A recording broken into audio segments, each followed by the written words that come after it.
సమూయేలు మొదటి గ్రంథము 14వ అధ్యాయము. ఆ దినము సౌలు కుమారుడైన యోనాతాను తన తండ్రితో ఏమీయూ చెప్పక తన ఆయుధములను మోయి పడచువానిని పిలిచి, అవతలనున్న ఫిలిష్తీయుల దండు కావలి వారిని హతము చేయ పోదము రమ్మనెను. సౌలు గిబియా అవతల మిగ్రోనులో దానిమ్మ చెట్టు క్రింద దిగియుండెను. అతని యొద్దనున్న జనులు దాదాపు 600 మంది. షిలోహులో యెహోవాకు యాజకుడగు ఏలీ యొక్క కుమారుడైన ఫీనెహాసుకు పుట్టిన ఈకాబోదు యొక్క సహోదరుడైన అహీటూబునకు జననమైన అహీయా ఏఫోదు ధరించుకుని అక్కడ ఉండెను.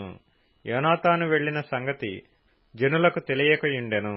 యోనాతాను ఫిలిష్తీయుల దండు కావలివారున్న స్థలమునకు పోజూచిన దారియగు కనుమల నడుమ యువతల ఒక నూది గట్టును అవతల ఒక నూది గట్టును ఉండెను. వాటిలో ఒకదాని పేరు బొస్సేసు, రెండవ దాని పేరు సెనే. ఒకదాని కొమ్మ మిక్మషు ఎదుట ఉత్తరపు వైపునను, రెండవ దాని కొమ్మ గిబియా ఎదుట దక్షిణపు వైపునను ఉండెను. యోనాతాను, ఈ సున్నతి లేని వారి దండు కాపరుల మీదికి పోదము రమ్ము, యెహోవా మన కార్యమును సాగించునేమో, అనేకుల చేతనైనను కొద్దిమంది చేతనైనను రక్షించుటకు యెహోవాకు అడ్డమా అని తన ఆయుధములు మోయి వానితో చెప్పగా, అతడు, నీ మనసులో ఉన్నదంతయూ చేయుము, పోదము రమ్ము, నీ ఇష్టానుసారముగా నేను నీకు తోడుగానున్నానని అతనితో చెప్పెను. అప్పుడు యోనాతాను, మనము వారి దగ్గరకు పోయి మనలను వారికి అగపరుచుకుందము. వారు మనలను చూచి మేము మీ యొద్దకు వచ్చు వరకు అక్కడ నిలువుడని చెప్పిన ఎడల వారి యొద్దకు పోక మనమున్న చోట నిలుచుదము. మా యొద్దకు రండని వారు చెప్పిన ఎడల యెహోవా వారిని మన చేతికి అప్పగించినని దానిచేత గుర్తించి మనము పోదమని చెప్పగా, వీరిద్దరూ తమ్మును తాము ఫిలిష్తీయుల దండు కాపరులకు అగపరుచుకొనిరి.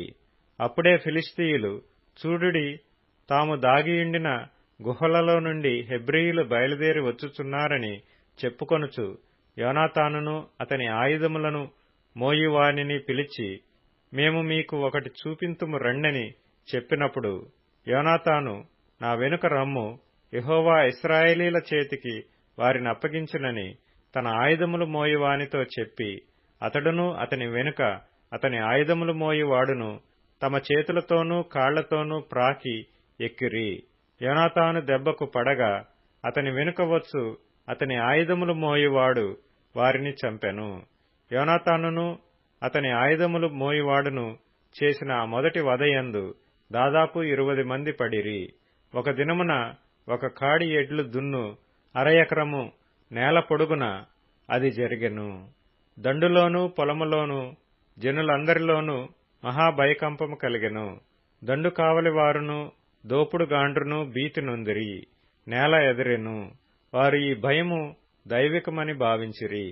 దండువారు చెదరిపోయి బొత్తిగా ఓడిపోవుట బెన్యామీనీయుల గిబియాలోనున్న సౌలు యొక్క వేగుల వారికి కనబడగా, సౌలు, మీరు లెక్కపెట్టి మన యొద్ద లేని వారెవరో చూడుడని తన యొద్దనున్న జనులతో చెప్పెను.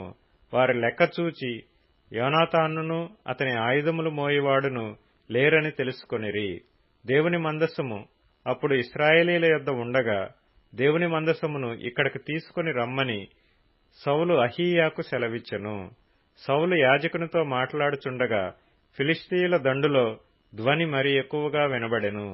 కాబట్టి సౌలు యాజకునితో, నీ చెయ్యి వెనుకకు తీయమని చెప్పి తానును తన యొద్దనున్న జనులందరూ కూడుకొని యుద్ధమునకు చొరబడిరి. వారు రాగా ఫిలిష్తీయులు కలవరపడి ఒకరినొకరు హతము చేసుకొనుచుండిరి. మరియు అంతకు మునుపు ఫిలిష్తీయుల వశముననున్నవారై చుట్టూనున్న ప్రాంతములలో నుండి వారితో కూడా దండునకు వచ్చిన హెబ్రీయులు సౌలునొద్దను యోనాతానునొద్దను ఉన్న ఇశ్రాయేలీలతో కలుసుకొనవలెనని ఫిలిష్తీయులను విడిచిరి. అదియుగాక ఎఫ్రాయిము మన్యములో దాగియున్న ఇశ్రాయేలీయులను ఫిలిష్తీయులు పారిపోయిరని విని యుద్ధమందు వారిని తరుముటలో కూడిరి. ఆ దినమున యెహోవా ఇశ్రాయేలీలను ఈలాగున రక్షించెను. యుద్ధము బేతావేను అవతలకు సాగగా ఆ దినమున ఇశ్రాయేలీయులు చాలా బడలిక నుందిరి. నేను నా శత్రువుల మీద పగ తీర్చుకొనక మునుపు, సాయంత్రము కాక మునుపు భోజనము చేయువాడు శపింపబడును అని సౌలు జనుల చేత ప్రమాణము చేయించెను. అందువలన జనులు ఏమీయూ తినకుండిరి. జనులందరూ ఒక అడవిలోనికి రాగా అక్కడ నేలమీద తేనె కనబడెను. జనులు ఆ అడవిని జొరగా తేనె కాలువ కట్టియుండెను. గాని జనులు తాము చేసిన ప్రమాణమునకు భయపడి ఒకడునూ చెయ్యి నోట పెట్టలేదు. అయితే యోనాతాను తన తండ్రి జనుల చేత చేయించిన ప్రమాణము వినలేదు గనుక తన చేతికర్ర చాపి దాని కొనను తేనెపట్టులో ముంచి తన చెయ్యి నోటిలో పెట్టుకొనగా అతని కన్నులు ప్రకాశించెను. జనులలో ఒకడు, నీ తండ్రి జనుల చేత ప్రమాణము చేయించి ఈ దినమున ఆహారము పుచ్చుకొనువాడు శపింపబడునని ఖండితముగా ఆజ్ఞాపించియున్నాడు. అందుచేతనే జనులు బహు బడలియున్నారని చెప్పెను. అందుకు యోనాతాను, అందుచేత నా తండ్రి జనులను కష్టపెట్టినవాడాయను. నేను ఈ తేనె కొంచెము పుచ్చుకొన్న మాత్రమున నా కన్నులు ఎంత ప్రకాశించుచున్నవో చూడురి. జనులు తాము చిక్కించుకొనిన తమ శత్రువుల దోపుళ్ల వలన బాగుగా భోజనము చేసిన ఎడల వారు ఫిలిష్తీయులను మరీ అధికముగా హతము చేసియుందురనెను.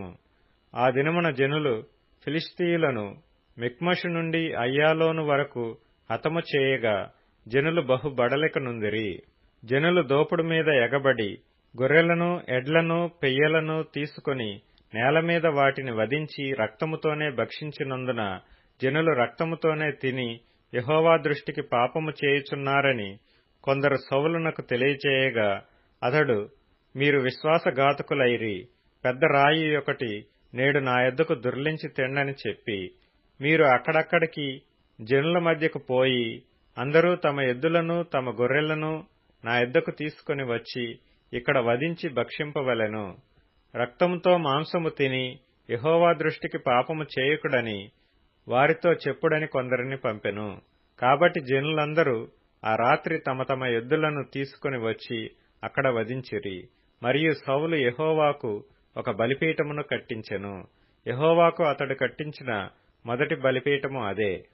అంతటా మనము రాత్రియందు ఫిలిష్తీయులను తరిమి తెల్లవారు వరకు వారిని కలతపెట్టి శేషించువాడొకడునూ లేకుండా చేతము రండి అని సౌలు ఆజ్ఞ ఇయ్యగా జనులు నీ దృష్టికి ఏది మంచిదో అది చేయుమనిరి. అంతట సౌలు, యాజకుడు ఇక్కడనే ఉన్నాడు, దేవుని యొద్ద విచారణ చేయదము రండని చెప్పి సౌలు, ఫిలిష్తీయుల వెనుక నేను దిగిపోయిన ఎడల నీవు ఇశ్రాయేలీల చేతికి వారిని అప్పగింతువా అని దేవుని యొద్ద విచారణ చేయగా ఆ దినమున ఆయన అతనికి ప్రత్యుత్తరమియ్యకయుండెను. అందువలన సౌలు, జనులలో పెద్దలు నా యొద్దకు వచ్చి నేడు ఎవరి వలన ఈ పాపము కలిగినో అది విచారింపవలెను. నా కుమారుడైన యోనాతాను వలన కలిగినను వాడు తప్పక మరణమవునని ఇశ్రాయేలీలను రక్షించు యెహోవా జీవము తోడని నేను ప్రమాణము చేయుచున్నానెను.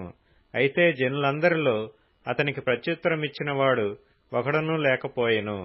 మీరు ఒక తట్టునను నేనును నా కుమారుడగు యోనాతానును ఒక తట్టునను ఉండవలెనని అతడు జనులందరితో చెప్పగా జనులు నీ దృష్టికి ఏది మంచిదో అది చేయమని సౌలుతో చెప్పిరి. అప్పుడు సౌలు, ఇశ్రాయేలీలకు దేవుడవైన యెహోవా దోషిని కనపరచుమని ప్రార్థింపగా సౌలు పేరటను యోనాతాను పేరటను చీటి పడెను. గాని జనులు తప్పించుకొనిరి. నాకును నా కుమారుడైన యోనాతానునకును చీట్లు వేయుడని సౌలు ఆజ్ఞ ఇయ్యగా యోనాతాను పేరట చీటి పడెను. నీవు చేసినదేదో నాతో చెప్పుమని యోనాతానుతో అనగా యోనాతాను, నా చేతి కర్ర కొనతో కొంచెము తేనె పుచ్చుకొన్న మాట వాస్తవమే. కొంచెము తేనెకై నేను మరణమొందవలసి వచ్చినదని అతనితో అనెను. అందుకు సౌలు, యోనాతానా, నీవు అవశ్యముగా మరణమవుదువు. నేను ఒప్పుకొనని ఎడల దేవుడు నాకు గొప్ప అపాయము కలుగచేయునుగాక అనెను. అయితే జనులు సౌలుతో, ఇశ్రాయేలీలకు ఇంత గొప్ప రక్షణ కలుగజేసిన యోనాతాను మరణమవునా? అదెన్నటికీ కూడదు. దేవుని సహాయం చేత ఈ దినమున యోనాతాను మనలను జయమునందించెను. యెహోవా జీవము తోడు అతని తల వెంట్రుకలలో ఒకటియూ నేల రాలదని చెప్పి యోనాతాను మరణము కాకుండా జనులు అతని రక్షించిరి. అప్పుడు సౌలు ఫిలిష్తీయులను తరుముట మాని వెళ్లిపోగా ఫిలిష్తీయులు తమ స్థలమునకు వెళ్లిరి. ఈలాగున సౌలు ఇశ్రాయేలీలను ఏలుటకు అధికారము నొందినవాడై నఖముఖాల వారి శత్రువులైన మోయాబీయులతోనూ అమ్మోనీయులతోనూ ఎదోమీయులతోనూ సోబాదేశపు రాజులతోనూ ఫిలిష్తీయులతోనూ యుద్ధము చేసెను. ఎవరి మీదికి అతడు పోయినో వారినందరినీ ఓడించెను. మరియు అతడు దండును కూర్చి అమాలేకీయులను హతము చేసి ఇశ్రాయేలీలను కొల్లసొమ్ముగా పెట్టిన వారి చేతిలో నుండి వారిని విడిపించెను. సౌలునకు పుట్టిన కుమారుల పేర్లు ఏవనగా యోనాతాను, ఇష్వి, మెల్కీషూవా. అతని ఇద్దరు కుమార్తెల పేర్లు ఏవనగా పెద్దదాని పేరు మేరబు, చిన్నదాని పేరు మీకాలు. సౌలు యొక్క భార్యకు అహీనోయమని పేరు. ఈమె అహిమయస్సు కుమార్తె. అతని సైన్యాధిపతి అబ్నేరు. ఇతడు సౌలునకు పినతండ్రి అయిన నేరు కుమారుడు. సౌలు తండ్రియగు కీషును అబ్నేరు తండ్రియగు నేరును అబీయేలు కుమారులు. సౌలు బ్రతికిన దినములన్నీయు ఫిలిష్తీయులతో ఘోర యుద్ధము జరగగా తాను చూచిన బలాఢ్యులనందరినీ పరాక్రమశాలులనందరినీ తన యొద్దకు చేర్చుకొనెను.